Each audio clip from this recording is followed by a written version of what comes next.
سیدہ ہے۔ اب سن لیجیے گا، حضرت ابو طالب علیہ السلام کی وہ ہستی ہے کہ ان کے بغیر دین نہ پلا نہ چلا۔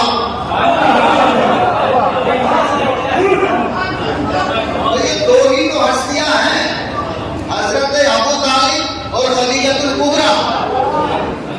ساری محنتیں انہی کی ہیں، دین میں بھی ایمان میں بھی، اور انہی کو دبا دیا گیا، چھپا دیا گیا۔ ایک کو کافر کہہ کے چھپا دیا گیا اور ایک کو دو بار کی بیوہ کہہ کے فضیلت کو دبا دیا گیا۔ مسلمانوں کی بات سمجھ میں نہیں آئی، کسی کی تو اتنی عمر بڑھا دیتے ہیں آپ کی کنفیوز ہو جاتا ہے، اور کسی کی اتنی گھٹا دیتے ہیں کہ آدمی کنفیوز ہو جاتا ہے۔ عزیزان ملت اسلامیہ، ابو طالب کی طاقت اور خدیجہ کی دولت، ابو طالب کی طاقت، خدیجہ کی دولت، جب دونوں ایک جگہ ملتی ہے تب اسلام پلتا ہے، تب جا کے کلمہ بنتا ہے۔ سامعین نے ایک بات بڑی توجہ سے سن لی، ماشاء اللہ بہت پیارے انداز میں سن رہے ہیں۔ مجھے تقریر ایسی ہی پسند ہے جیسے کہ آپ لوگ سن رہے ہیں، کیونکہ مقصد کیا ہوتا ہے کہ میرے دل و دماغ کی بات آپ کے دل و دماغ میں اتر جائے، نشر ہو جائے، لکھ لی جائے۔ حضرت خدیجۃ الکبریٰ سلام اللہ علیہا کو کیا کہتے ہیں؟ دو بار کی بیوہ تھی۔ سنا نا آپ نے؟ ہمیں بھی بچپن سے یہی پڑھا ہے، دو بار کی بیوہ تھی، ان سے 4 اولاد تھی، یہ انعام تھے شوہروں کے، یہ انعام تھے، دماغ یہ بات نہیں آتی تو کیا 2 بار کی بیوہ کیسے ہو سکتی ہے؟ بولے رسول اتنے رحم تھے، رحمت للعالمین تھے، وہ عورتوں کے اوپر مہربانی کرتے تھے، اس لیے انہوں نے عورت کی بیوہ کے اوپر مہربانی کر کے شادی کر لی، جو ماشاءاللہ رحمت للعالمین اچھی بات ہے۔ بچپن سے آپ کو سمجھتی نہیں تھی، لیکن آپ جب ہم نے تحقیق شروع کی تو اس کا الٹا ہو گیا۔ کیا ہو گیا؟ اب میں اس کا الٹے کا سیدھا رکھوں، الٹے کا سیدھا پورے 1 مہینے کی محنت کی، سوچ کرنے کی، اور پوری دنیا میں شیعہ سنی میں نے کوئی مولوی نہیں چھوڑا جس سے یہ مسئلہ پوچھا نہ ہو، بڑے بڑے علماء جتنے بھی ہیں۔ میں نے پوچھا کہ یہ بات بتاؤ، آدم سے لے کر عیسیٰ کی تو جب شادی نہیں، آدم سے لے کر عیسیٰ علیہ السلام تک سکون کے ساتھ، توجہ کے ساتھ، بہت قیمتی جملہ ہے۔ ہو سکتا ہے کہ آپ پہلی بار سن رہے ہو، کہ آپ اس سے بہتر جانتے ہیں، علم والے ہیں، اصلی اور نسلی مجھ سے پہلے ہیں، یہ تو آپ کو اپنا سبق سنا رہے ہیں۔ آدم علیہ السلام سے لے کے عیسیٰ علیہ السلام تک جتنے بھی نبی آئے ہیں، ان نبیوں کی پہلی شادی، پہلا نکاح مطلقہ سے ہوا ہے، بیوہ سے ہوا ہے یا کنواری سے ہوا ہے؟ سمجھے آپ؟ جتنے بھی نبی آئے ہیں آدم سے لے کے عیسیٰ تک، ان سب کا پہلا نکاح، پہلی شادی بیوہ سے ہوئی ہے یا مطلقہ سے ہوئی ہے یا کنواری سے ہوئی ہے۔ سامعین محترم، ہر آدمی کی زبان پر، چاہے وہ شیعہ ہو، سنی، دیوبندی ہو، بریلوی، اہل حدیث ہو، اہل قرآن، چکرالی ہو، مودودی ہو، بہائی ہو یا سبائی ہو، اخباری ہو یا امامیہ ہو، کوئی بھی ہو، سب نے ایک ہی جواب دیا کہ ہم نے تاریخ عالم و آدم میں یہ نہیں پڑھا کہ نبی کا پہلا نکاح کسی مطلقہ سے یا بیوہ سے ہوا ہو، یہی پڑھا ہے کہ نبی کی پہلی شادی، نبی کا پہلا نکاح کنواری عورت سے ہوا ہے۔ جی سمجھ رہے ہیں؟ آیا ہوگا دماغ میں۔ نمبر 1۔ نمبر 2، کیا معصوم کی ماں، معصوم کی ماں، معصوم کے نکاح میں آنے سے پہلے، معصوم کی ماں معصوم کے باپ کے نکاح میں آنے سے پہلے مطلقہ یا بیوہ ہوتی ہے یا کنواری ہوتی ہے؟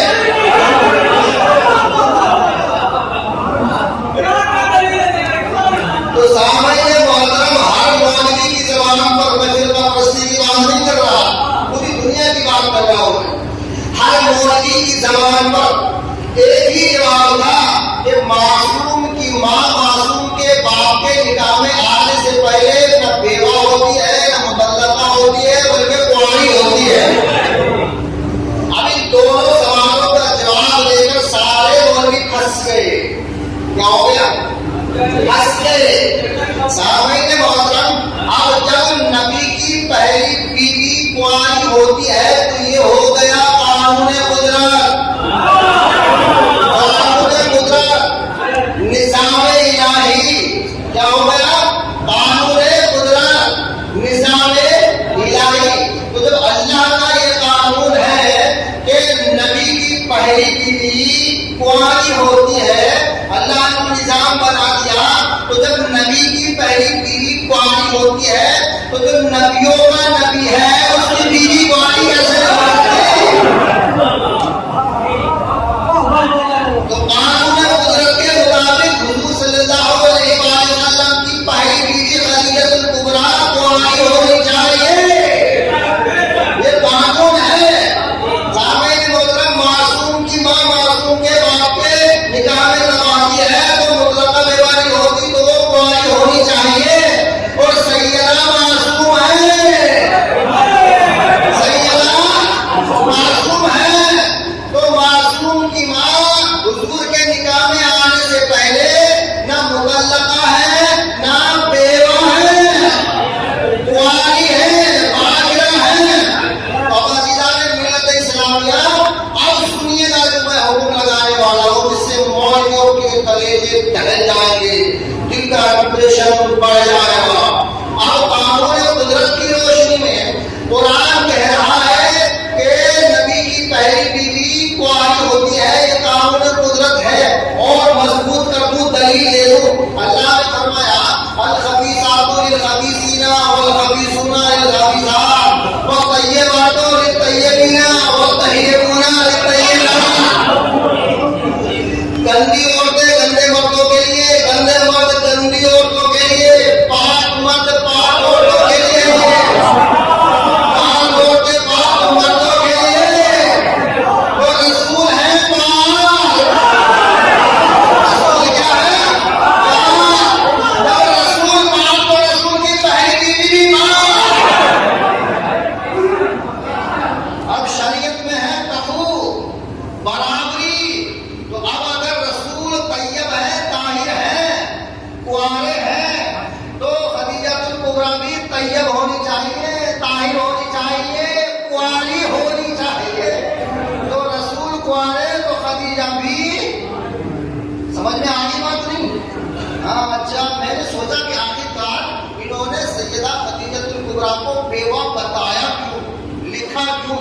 تو بہت دنوں کے بعد پتا چلا کہ یہ سیدہ کی فضیلت کو گھٹانے کے لیے یہ باتیں گھڑی گئی ہیں. علی کی فضیلت کو گھٹانے کے لیے یہ باتیں گھڑی گئی ہیں. حسنین کریمین کی فضیلت کو گھٹانے کے لیے یہ بات گھڑی گئی ہے. کیونکہ سیدہ خدیجہ حسنین کریمین کی نانی ہے، مقبول کی والدہ ہے اور مولا علی کی ساس ہے. اس لیے ان کی فضیلت کو گھٹایا گیا. اور نشانہ سمجھیے کہاں مانا ہے منافق نے. میں ادب کے ساتھ جملوں میں اشاروں میں بات کہہ کے چلا جاؤں گا، آپ سمجھ جائیے گا. العقل تکفیر الاشارہ. کیونکہ سیدہ ہے نور، سیدہ ہے معصوم. نور ہے، معصوم ہے، خود بھی معصوم ہے، باپ بھی معصوم ہے، شوہر بھی معصوم ہے، بیٹے بھی معصوم، آپ خود بھی سردار، باپ بھی سردار، شوہر بھی سردار، بیٹے بھی سردار اور سسر بھی سردار. کیا تو سارا معاملہ ہی سردار ہوتا ہے. تو اب جب ہم معصوم مانتے ہیں تو وہ کہتے ہیں کہ یہ خدیجہ الکبریٰ 2 بار کی بیوہ ہے.